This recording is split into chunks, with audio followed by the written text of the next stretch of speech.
विद्यार्थी मित्रांनो, आज आपण पाहणार आहोत वर्ग 12वीचा विषय मराठी येथील घटक क्रमांक 3 हा धडा आहे आयुष्य आनंदाचा उत्सव। आता यामध्ये आपल्याला अभ्यासायचं आहे की आयुष्य आनंदाचा उत्सव म्हणजे काय। आयुष्य या शब्दाचा अर्थ होतो जीवन, इंग्लिशमध्ये ज्याला आपण लाईफ म्हणतो आणि हिंदीमध्ये ज्याला आपण जिंदगी म्हणतो। आनंदाचा उत्सव, आनंद म्हणजे काय हे मानण्यावरती अवलंबून असते की तो त्याला कशा पद्धतीने घेतो। आनंदाचा उत्सव म्हणत असताना आनंद म्हणजे समाधान, आणि समाधान ही अशी एक वृत्ती आहे की ती व्यक्तीनुसार बदलत असते, तिच्या मानण्याच्या पद्धतीवरती ती अवलंबून असते। आणि उत्सव म्हणजेच ज्याला आपण सण म्हणतो, इंग्लिशमध्ये ज्याला आपण फेस्टिवल म्हणतो, म्हणजेच काय तर आयुष्य हे सुंदर आहे, ते जगणाऱ्यावरती अवलंबून असते की तो ते कशा प्रकारे जगतो। आणि हेच या पाठामध्ये शिवराज गोरले या लेखकाने तुमच्यासमोर आनंदाची संकल्पना मांडत असताना या पाठाच्या द्वारे आयुष्य आणि त्यामध्ये आयुष्य जगत असताना आनंदाचा उत्सव कसा साजरा केला जाऊ शकतो हे आज आपल्याला या पाठातून अभ्यासायचं आहे। बघा, तुमच्या स्क्रीनवरती दिसत आहे तुम्हाला ज्या PDF फाईल आम्ही पाठवलेल्या होत्या त्या PDF फाईलच्या पुस्तकामध्ये या सर्व गोष्टींचा समावेश आहे। आणि त्यातल्या त्यात आम्ही तुम्हाला पुस्तकंसुद्धा विकत घ्यायला सांगितलेली होती, ती तुम्ही घेतली असेलच, आणि नसेल घेतली तर परत विकत घेऊन घ्या। कारण कोरोनाच्या या प्रादुर्भावात आपण सोशल डिस्टन्सिंग पाळत शिकत आहोत। शिकत असताना अनेक अडचणी येत आहेत, पण त्या अडचणींवरती मात करण्यासाठी आपल्याला आपल्या ह्या ज्या संसाधनांचा आपण जो वापर करीत आहोत, या संसाधनांच्या वापराने आपल्याला समजून घ्यायचं आहे की आपण काय शिकणार आहोत, कसं शिकणार आहोत, आणि आलेल्या अडचणींना कसं दूर नेणार आहोत। तर यामध्ये बघा, आत्तापर्यंत जेवढे व्हिडिओज मी पाठवले त्यात एक पाठ, वेगवश्या आणि एक कविता, रोज मातीत, अभ्यासक्रमाचा परिचय, या संपूर्ण घटकाची माहिती मी आपल्याला दिली। तर आज आपण बघणार आहोत विभाग 1 मधील घटक क्रमांक 3, ज्याचं नाव आहे आयुष्य आनंदाचा उत्सव। आणि या पाठाचे लेखक आहेत शिवराज गोरले आणि यांचा कालखंड आहे 1951। सर्वात प्रथम आपण बघूया लेखकाचा परिचय। म्हणजे आपल्याला प्रस्तुत पाठामध्ये लेखकाच्या भाषाशैलीचा अभ्यास करता येईल, लेखकाने वापरलेल्या भाषेचा आणि त्याच्या लिखाणाचा ओघ कोणत्या बाजूने आहे, त्यांच्या लिखाणाची काय वैशिष्ट्य आहेत हे आपल्याला लवकर लक्षात येईल। सर्वात प्रथम बघा, सुप्रसिद्ध लेखक, नाटक, चित्रपट, दूरदर्शन मालिका, कथा, व्यक्तिरेखा, कादंबरी, ललितलेख, वृत्तपत्रीय स्तंभ इत्यादी माध्यमातून त्यांनी विपुल लेखन केलेले आहे। कुर्यात सदा टिंगलम, गोलमाल इत्यादी गाजलेल्या नाटकांसाठी त्यांनी, तसेच थरथराट, चिमणी पाखरं इत्यादी लोकप्रिय चित्रपटांसाठी त्यांनी पटकथा, संवाद लेखन केलेले आहे। त्यांनी मराठीत प्रेरक साहित्याचे दालन समृद्ध केले। मजेत जगावं कसं, बघा आता इथून त्यांच्या ग्रंथसंपदेबद्दल आपण जेव्हा पाहतो तेव्हा तुम्हाला लक्षात येईल की त्यांच्या लेखनाची शैली कशी आहे। मजेत जगावं कसं या त्यांच्या गाजलेल्या पुस्तकाला महाराष्ट्र तत्त्वज्ञान परिषदेचा पुरस्कार मिळालेला आहे. याशिवाय त्यांची माणसं जोडावी कशी, मस्त राहावं कसं, यशस्वी व्हावं कसं, तुम्ही बदलू शकता, अशी अनेक प्रेरक पुस्तके आहेत. शब्द बघा या ठिकाणी काय वापरलेलं आहे की माणसं जोडावी कशी, मस्त राहावं कसं, यशस्वी व्हावं कसं, तुम्ही बदलू शकता, अशी अनेक प्रेरक पुस्तके त्यांनी प्रसिद्ध केलेली आहेत. प्रेरक म्हणजेच जी आपल्याला प्रेरणा देतात, जगण्यासाठी, आपल्याला त्या गोष्टीतून सावरण्यासाठी, त्यातून बाहेर पडण्यासाठी मदत करतात, मार्ग दाखवतात, मोटिवेशन देतात. आणि त्यांच्या या लेखनाची ही वैशिष्ट्ये आहेत, ही शैली आहे की ती माणसाला विचार करायला भाग पाडतात. आणि म्हणून त्यांचं हे जे लेखन आहे हे प्रेरक आहे, आपल्याला मार्ग दर्शविणारं. आणि म्हणून त्या ग्रंथांची नावंसुद्धा बघा, माणसं जोडावी कशी, मस्त राहावं कसं, यशस्वी व्हावं कसं, तुम्ही बदलू शकता. म्हणजेच या प्रत्येक ग्रंथाच्या नावामध्ये, त्या ग्रंथाला दिल्या गेलेल्या नावामध्ये एक वेगळ्या प्रकारचा आशावाद आपल्याला दिसतो की प्रत्येक माणूस हे करू शकतो.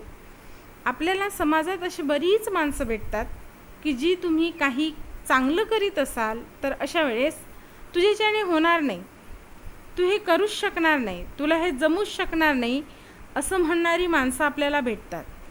परंतु लेखकाचं लेखन हे एक आशावाद निर्माण करणारं लेखन आहे, जे माणसाला आयुष्य चांगल्या प्रकारे जगवायला शिकविते आणि तसं जगण्यासाठी भागही पाडते. म्हणून या प्रस्तुत पाठाच्या माध्यमातून बघा त्यांनी काय आशावाद आपल्याला दिला आहे, तो आपण अभ्यासणारच आहोत. त्यानंतर बघा, सर्वस्व, शोधार्थ, एका कल्पनेची आत्मकथा या कादंबऱ्या प्रसिद्ध आहेत. त्यांच्या नग आणि नमुने या विनोदी पुस्तकाला महाराष्ट्र राज्य शासनाच्या पुरस्काराने सन्मानित करण्यात आलेलं आहे. म्हणजे अतिशय सन्मानित असलेलं आणि दुसऱ्याला प्रेरणादायी असलेलं, जीवनात आशावाद निर्माण करणारं लेखन त्यांनी केलेलं आहे. त्यांच्या या कार्याबद्दल त्यांना महाराष्ट्र शासनाच्या तत्त्वज्ञान पुरस्कारानेही सन्मानित करण्यात आलं. आणि एवढंच नाही तर नग आणि नमुने या विनोदी पुस्तकाला सुद्धा महाराष्ट्र राज्य शासनाच्या पुरस्काराने सुद्धा सन्मानित केलं गेलं. आता बघा, प्रत्येकाला जीवनाकडून काही ना काहीतरी हवं असतं, पण त्याला ते काय हवं आणि किती प्रमाणात हवं हे जेव्हा समजतं तेव्हाच ती व्यक्ती त्या जीवनातून भरपूर असा आनंद घेऊ शकते.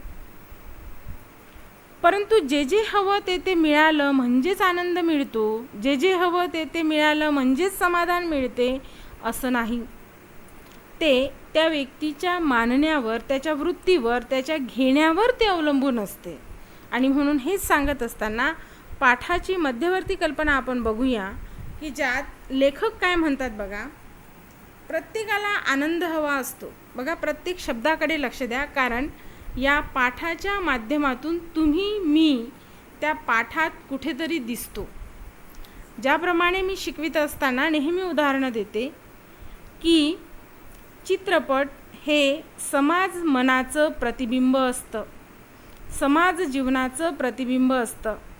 तुमच्या समाजात जे घडतं तेच तुम्हाला चित्रपटात बघायला मिळतं आणि चित्रपटात जे घडतं तेच तुम्हाला समाजात पाहायला मिळतं. म्हणजे ह्या दोन्ही गोष्टी कशा आहेत, परस्पर पूरक आहेत, एकमेकांवरती अवलंबून आहेत.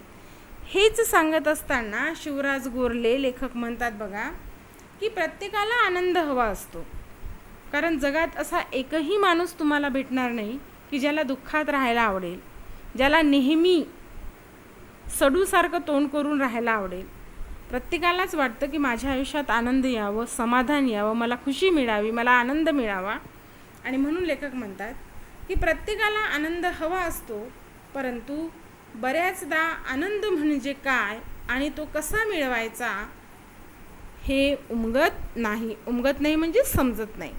म्हणजे आनंद तर हवा आहे, पण तो मिळवायचा कसा? कारण आनंद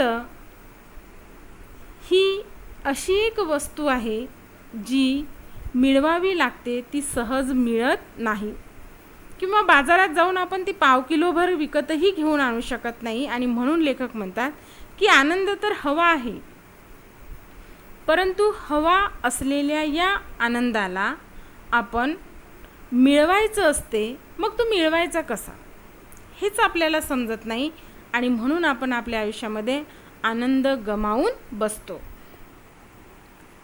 खरे तर आनंद बाहेर नसून अंतरंगात असतो. लेखक काय म्हणतात, आनंद कुठे आहे? आनंद हा बाहेर नसून माणसाच्या अंतरंगात असतो, पण त्यासाठी आनंदाचे भान जागे असावे लागते. आनंदाचे भान जागे असावे लागते म्हणजे आनंद कशात आहे हे समजण्यासाठी मला त्याची जाणीव असावी लागते. जोपर्यंत ही जाणीव त्या व्यक्तीमध्ये, त्या माणसामध्ये निर्माण होत नाही किंवा जागृत होत नाही, तोपर्यंत तो आयुष्यात आनंदी राहू शकत नाही. हे या पाठात लेखकाने हलक्या फुलक्या शैलीत उलगडले आहे. आनंद नेमका कशात असतो, तो कसा अनुभवायचा असतो, छोट्या छोट्या गोष्टीतही आनंद कसा भरून राहिलेला असतो, आनंदी राहण्याची सवय कशी लावून घ्यावी यासंबंधी विविध उदाहरणांमधून केलेले विवेचन आनंदी राहण्यासाठी मोलाचे मार्गदर्शन करणारे आहे. निसर्गाची सोबत, संगीताची साथ आणि पुस्तकांचा सहवास आनंदी राहण्यासाठी कसे उपयुक्त ठरतात यासंबंधीच्या पाठातील विवेचनामुळे आपणास जीवनात आनंदी राहण्याचा राजमार्ग गवसतो. काय सांगितले लेखकांनी की आनंद तर प्रत्येकाला हवाच आहे, पण तो मिळवायचा कसा हे आपल्याला समजत नाही, हे आपल्याला उमगत नाही, त्याची जाणीव आपल्यात निर्माण होत नाही, त्याचे भान आपल्यामध्ये राहत नाही, आणि म्हणून आपण आपल्याजवळ असलेल्या आनंदाला सुद्धा गमावून बसतो. आणि म्हणून लेखक म्हणतात की आनंद हे कुठे बाहेर नाही, तर ते माणसाच्या अंतरंगात असते. त्याची जाणीव आपल्याला फक्त व्हावी लागते. आनंद हे खूप मोठ्या मोठ्या गोष्टींमध्ये नाही, तर आनंद हा नेमका कशात असतो हे समजून घ्यावं लागतं. तो छोट्या छोट्या गोष्टींतही राहू शकतो. आनंदी राहण्याची आपण सवय कशी लावून घेतली पाहिजे याचं छोटे छोटे उदाहरणं देऊन लेखकाने या प्रस्तुत पाठामध्ये सांगितलं. आणि या पाठामध्ये एक खूप समर्पक उदाहरण त्यांनी दिलेलं आहे की लहान मुलं फार निरागस असतात, गोंडस असतात, मनाने अगदी स्वच्छ असतात. अशी स्वच्छ असलेली ही मुलं निरागस असतात, निरामय, की ज्यांच्या मनात कुठल्याही प्रकारचा हेवा नाही, दावा नाही, ईर्ष्या नाही, असूया नाही. अशा या मुलांना कोणत्याही गोष्टीमध्ये, साध्या साध्या छोट्या छोट्या गोष्टींमध्येही आनंद मिळताना दिसतो. उदाहरणार्थ, तुम्ही बाहेरून आलात तर त्याला तुम्ही एक 50 पैशाचं चॉकलेट जरी दिलं तरी लहान मूल फार खुश होतं. एवढंच कशाला, अभ्यासक्रमासाठी लागणारी वही जरी आपण घेऊ शकलो नाही, पण त्याच बदल्यामध्ये 2 रुपयाला मिळणारे एखादी पेन्सिल जर आपण त्याला दिली तरीसुद्धा तो खुश होतो. म्हणजेच त्याच्यासारखा निस्वार्थ, निरामय आणि निरागस आनंद अनुभवण्यासाठी स्वतःचं मन, स्वतःचं अंतरंग तेवढंच स्वच्छ असायला हवं. हे प्रस्तुत पाठाच्या माध्यमातून अतिशय प्रेरकरित्या लेखकांनी मांडलेलं आहे. आणि म्हणून आता आपण बघणार आहोत की पाठाच्या अंतरंगात काय दडलेलं आहे. बघा तुमच्या स्क्रीनवरती दिसत आहे पहिला पॅरेग्राफ, ज्यामध्ये आपल्याला बघायचं आहे, आनंद सगळ्यांनाच हवा असतो, पण आपला आनंद नेमका कशात आहे हे अनेकांना कळत नसतं. आनंद म्हणजे नेमकं काय हेही उलगडलेलं नसतं. कुठे असतो हा आनंद, कुठे नसतो हा आनंद. आनंदी आनंदगडे जिकडे तिकडे चोहीकडे ही फक्त कविकल्पनाच नव्हे, तेच सत्य आहे, किंबहुना शाश्वत सत्य आहे. काय म्हणतात लेखक पहिल्या पाठामध्ये बघा, पहिल्या पॅरेग्राफमध्ये पहिल्या समासात काय म्हटलेलं आहे बघा उतार्यात, आनंद सगळ्यांनाच हवा असतो, पण आपला आनंद नेमका कशात आहे हे अनेकांना कळत नसतं. म्हणजेच आपण आत्ताच पाठाची मध्यवर्ती कल्पना पाहिली त्या मध्यवर्ती कल्पनेमध्ये लेखक काय म्हणतात? आनंद सगळ्यांनाच हवा आहे. मी मगाच तुम्हाला म्हणताना सांगितले की अशी एकही व्यक्ती या पृथ्वीवरती दिसणार नाही की जिला दुःखी राहावंसं वाटेल, दुःखात राहावंसं वाटेल. प्रत्येक व्यक्ती आपापल्या परीने आनंद शोधितच असतो, परंतु तो शोधण्याचा मार्ग त्याला सापडेलच असं नाही. आणि म्हणून लेखक काय म्हणतात बघा, की आनंद सगळ्यांनाच हवा आहे, पण तो आपला आनंद नेमका कशात आहे हे अनेकांना कळत नसतं.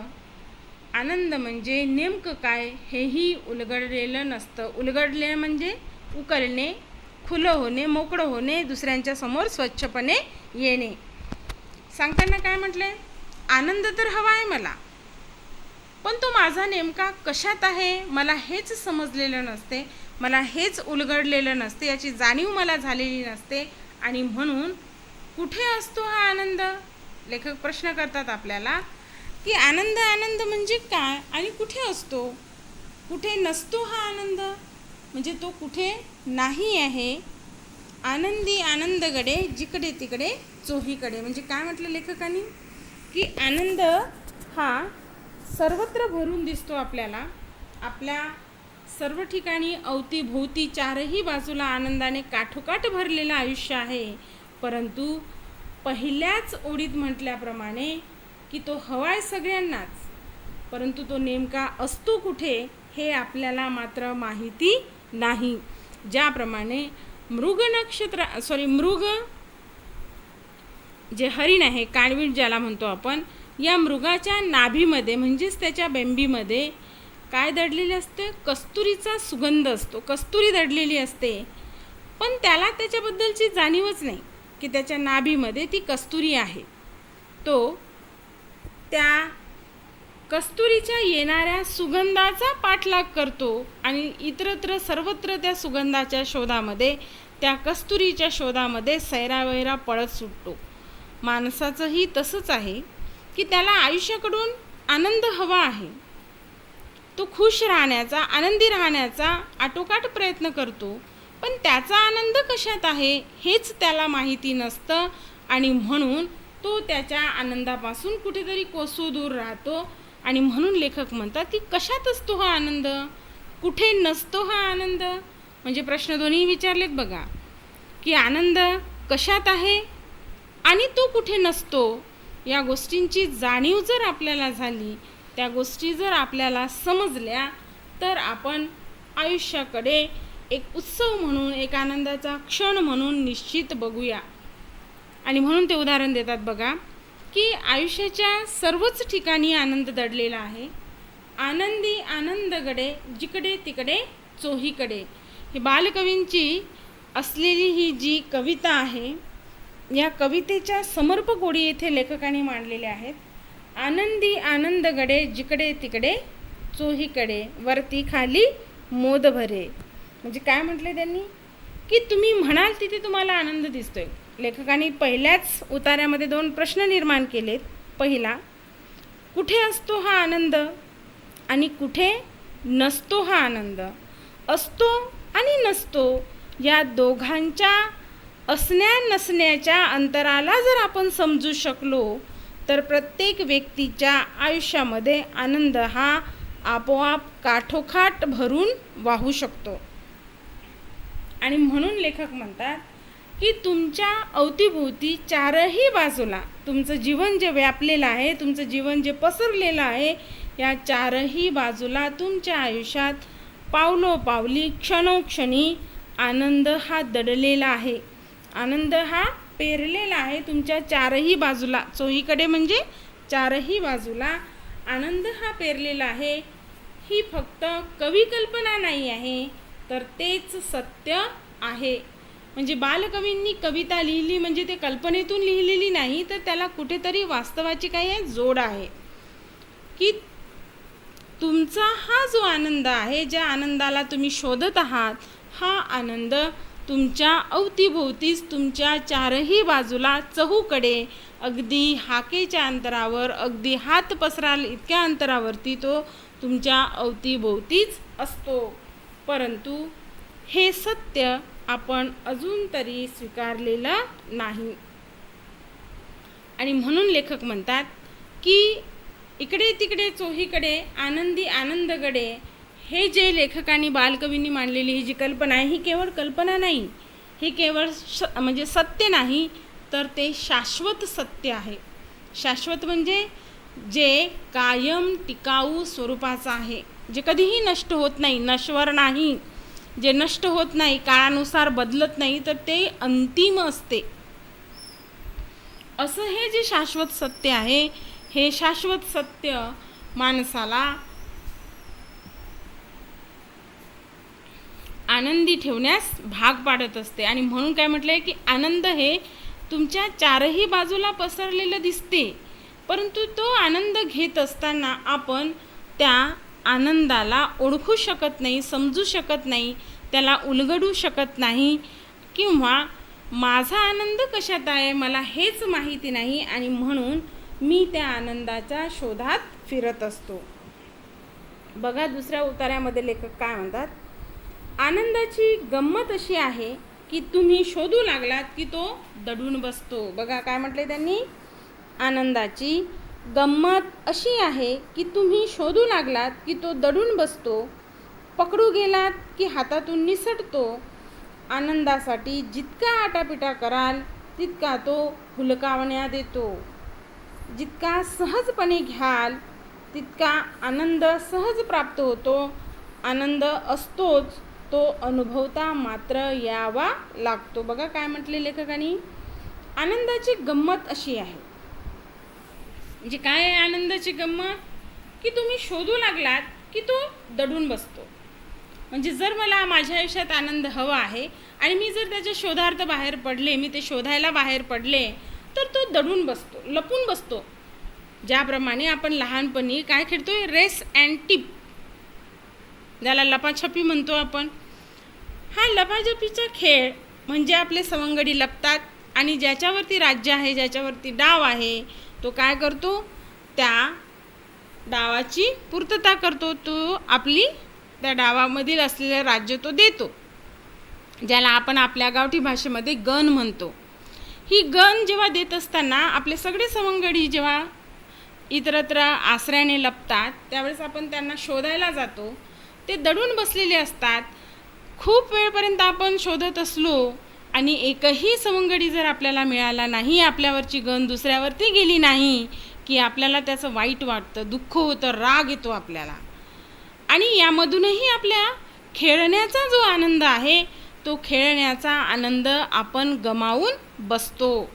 आणि म्हणून लेखक काय म्हणतात बघा, की आनंदाला तुम्ही शोधू लागलात की तो दडून बसतो. म्हणजेच काय, तर ज्याप्रमाणे मी माझ्या आयुष्यामध्ये सुखी राहण्याचा प्रयत्न करत आहे, आनंदी राहण्याचा प्रयत्न करत आहे, त्यावेळेस जर मी त्याला शोधण्याचा प्रयत्न केला तर तो सुद्धा माझ्याशी लपाछपी किंवा लपंडाव खेळतो आणि माझ्यापासून दूर जातो. त्याला पकडू गेलात की तो हातातून निसटतो. म्हणजे मला आनंदी राहायचं आहे म्हणून जर तुम्ही त्याला घट्ट पकडून ठेवलं तर तो सुद्धा हातातून निसटतो. ज्याप्रमाणे उदाहरण दिले त्यांनी, की शोधू लागलात की तो दडून बसतो, पकडू गेलात की तो निसटून जातो. ज्याप्रमाणे आपण लहानपणी रेती वाळूचा खेळ खेळत असताना जेव्हा त्या वाळूची आपण मुठ्ठी बांधतो, हातामध्ये वाळू घेऊन आपण जेव्हा मुठ्ठी बांधतो, ती वाळू आपल्या हातात आपल्या नकळत कशी निसटून जाते, ती आपल्या हातामध्ये राहत नाही, कारण ती सुडसुडीत आहे, तिच्यावरती आपण पकड निर्माण करू शकत नाही. अगदी तसंच आहे आयुष्यातील आनंदाचं. लेखकसुद्धा हेच म्हणतात की ज्या आनंदाच्या शोधात आपण असतो ते आपल्या अवतीभोवतीच असते, ते आपल्याला फक्त समजत नाही, आपल्याला त्याची जाणीव असत नाही, आणि म्हणून आपण ते त्याच्या शोधार्थ जेव्हा बाहेर पडतो तेव्हा ते आपल्यापासून दूर जात असते. आनंदासाठी जितका आटापिटा कराल तितका तो हुलकावण्या देतो. आटापिटा करणे म्हणजे जीवाचा आकांत करणे, खूप कष्ट करणे, खूप प्रयत्न करणे, खूप त्रास सहन करणे, ती गोष्ट प्राप्त करण्यासाठी तितका तो हुलकावण्या देतो. हुलकावण्या देतो म्हणजे आपल्यापासून दूर निघून जातो, आपल्याला तो हुलकावून पुढे जातो, आपल्याला पकडण्यात येत नाही. म्हणजे ज्याप्रमाणे तुम्ही एखाद्याचा पाठलाग करीत आहात आणि तो पाठलाग करणारी व्यक्ती तुमच्या समोर निघून जाते, तुम्ही मागेच आहात, याला म्हणतात हुलकावणी देणे, म्हणजे आपल्याला फसवून पुढे जाणे. अशा प्रकारे काय म्हटलं आहे की आनंदासाठी तुम्ही जितका आटापिटा कराल तितका तो आपल्यापासून दूर जातो, तितका तो आपल्यापासून हुलकावणी देत पुढे निघून जातो. जितका सहजपणे घ्याल तितका आनंद सहज प्राप्त होतो. बघा काय सांगितलेलं आहे की आनंद कुठे असतो, आनंद कुठे नसतो.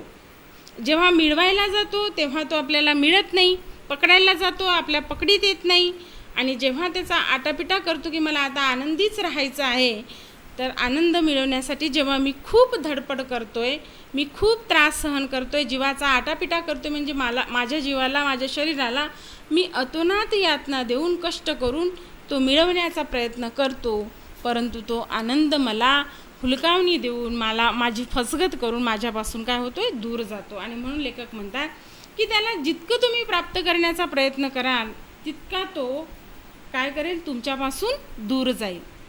पण याच आनंदाला जितक्या सहजपणे घ्याल तितका आनंद सहज प्राप्त होतो.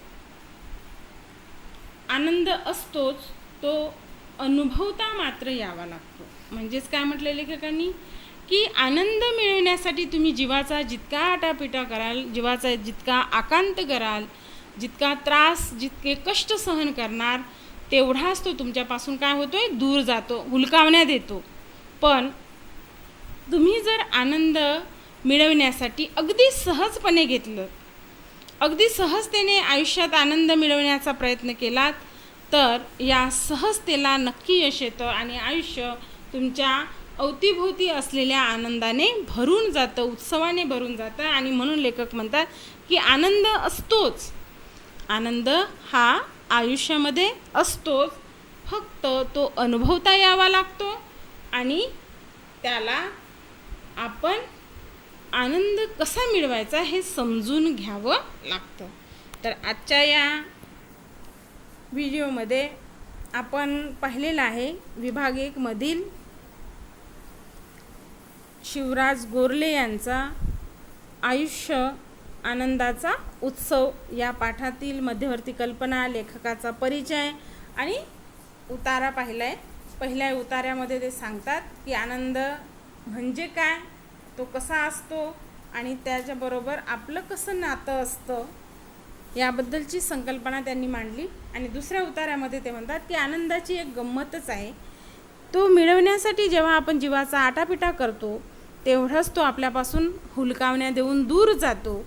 पण आनंद सहजपणे घ्याल, जितका सहज घ्याल तितकाच तो आनंद तुम्हाला सहज प्राप्त होतो. ही आत्तापर्यंतची माहिती आपण अभ्यासली. यानंतरचा पुढचा भाग आपण पुढील व्हिडिओमध्ये पाहूया. आणि महत्त्वाचं म्हणजे विद्यार्थ्यांना मी परत एक सूचना करते की जेही व्हिडिओज तुम्हाला पाठवले जातात ते कृपया तुम्ही म्हणजे बघा. आणि बघितल्यानंतर जेव्हा आम्ही झूम ऑनलाईन मीटिंगच्या द्वारे क्लासेस घेतो, तर तुम्ही पाहिलेल्या त्या व्हिडिओमध्ये तुम्हाला काय अडचणी येतात त्या अडचणी तुम्ही आम्हाला शेअर करा.